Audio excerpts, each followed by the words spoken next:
बिस्मिल्लाहिर्रहमानिर्रहीम नहमदुहु व नुसल्ली अला रसूलिल करीम। मेरे मोहतरम भाई और दोस्तों, गुज़श्ता क्लिप के अंदर मैंने बैतुल खला में दाखिल होने का तरीका मैंने अर्ज़ किया था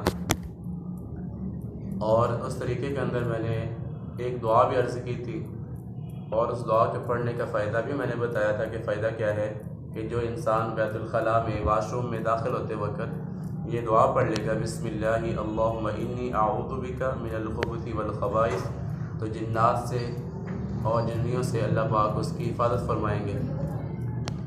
जिन्नात से और जन्नियों से अल्लाह पाक उसकी हिफाजत फरमाएंगे। और वाशरूम में जाते वक्त सुन्नत के मुताबिक दाखिल होना, एक सुन्नत के ज़िंदा करने पर जो है अल्लाह जल्ल शानो में 100 शहीदों के बराबर अजर अता फरमाएंगे। तो मेरे आज इस क्लिप को भी आखिर तक देखिएगा इंशाअल्लाह।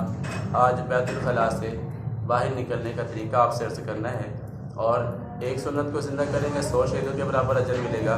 और अगर 2 सुन्नतों को ज़िंदा करेंगे, अंदर भी सुन्नत के मुताबिक दाखिल होते हैं और बाहर आते वक्त भी सुन्नत के मुताबिक बाहर निकलते हैं बैतुल खला से वाशरूम से, तो आपको तब भी 100 शहीदों के बराबर अल्लाह पाक अजर अता फरमाएंगे।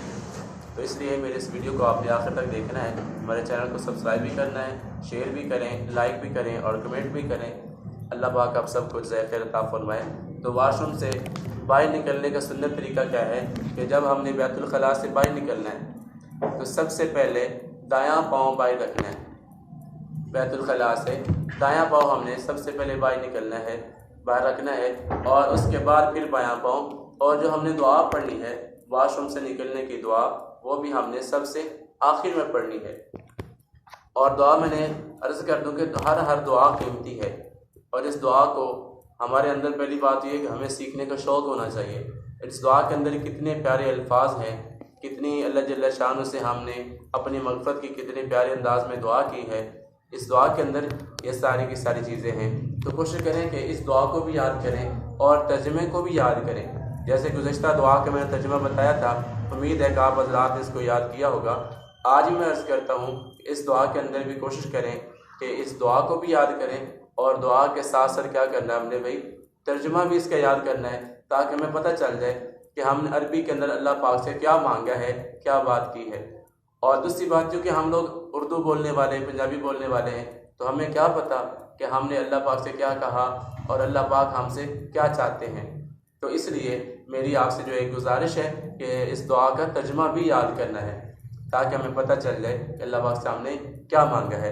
तो दुआ में ऐसा फरमाए, दुआ गुफ़रानका, ए अल्लाह तेरी बख्शिश चाहता हूँ। अल्लाह पाक से सबसे पहले बख्शिश मांगनी है अल्लाह पाक से।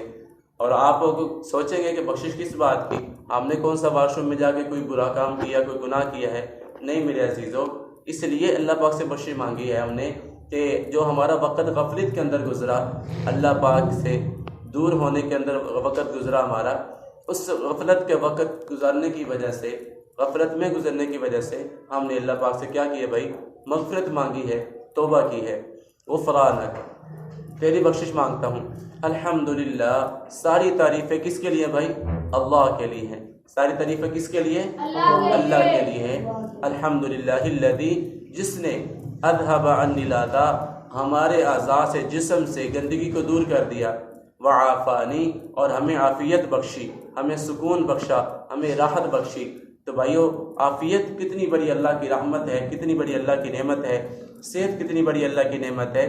तो सबसे पहले अपने गुनाहों की माफ़ी मांगना कि अल्लाह तो हमें माफ़ फरमा दे, और उसके बाद फिर हमने सारी तारीफ़ें अल्लाह के लिए हैं और इसके साथ अल्लाह ने हमारी गंदगी को दूर किया ताकि हमारा हर अमल अल्लाह की तरफ मंसूब हो। जैसे हम कहते हैं कि भाई बीमारी किधर से आई? अल्लाह की तरफ से। तो सेहत कौन देता है? अल्लाह की तरफ से। तो हमने जो दुआ के अंदर आखिर में अल्फाज पढ़ा हुआ आफ़ानी, कि हमें आफ़ियत किसने अता फरमाई है भाई? अल्लाह ने अता की है। इस बात पर हमने जो है ये दुआ पढ़ेंगे और दुआ के तर्जुमे को भी सीखेंगे, इसको आगे शेयर भी करेंगे।